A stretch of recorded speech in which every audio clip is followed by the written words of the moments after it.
What's up for January? Cue the planet parade. Saturn and Venus cross paths.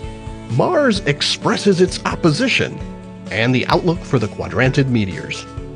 In January, you'll have the opportunity to take in 4 bright planets in a single sweeping view. All month after dark, you'll find Venus and Saturn in the southwest for the first couple of hours, while Jupiter shines brightly high overhead and Mars rises in the east. Uranus and Neptune are there too, technically, but they don't appear as bright planets. These multi-planet viewing opportunities aren't super rare, but they don't happen every year, so it's worth checking it out. Now, these events are sometimes called alignments of the planets, and while it's true that they will appear more or less along a line across the sky, that's what planets always do. That line is called the ecliptic, and it represents the plane of the solar system in which the planets orbit around the Sun.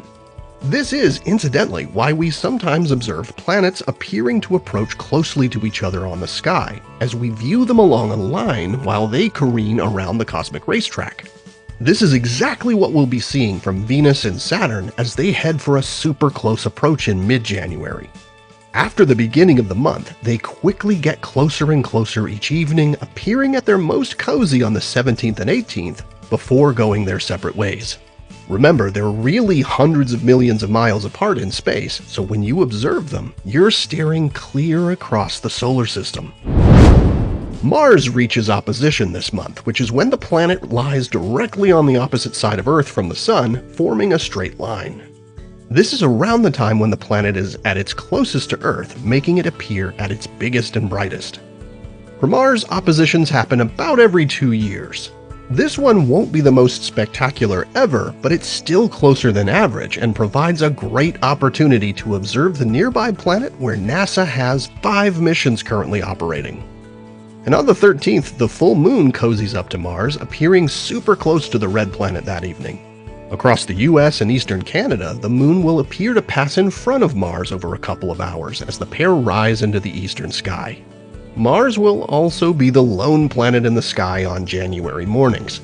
You'll find it hanging out in the west in morning twilight. The quadrantid meteors peak in the early morning hours on January 3rd. Interference from moonlight won't be a problem, as the moon is a mere crescent and sets early in the night. The way to see the most meteors is to observe after midnight from clear, dark skies away from bright city lights and let your eyes adapt to the dark. The meteor rate will be highest as dawn approaches, and you'll see more meteors from rural locations than in the suburbs. Now, this is a shower best seen from the northern hemisphere, and observers in the Northwest and Pacific region will likely have the best viewing this year. Here are the phases of the moon for January. Stay up to date on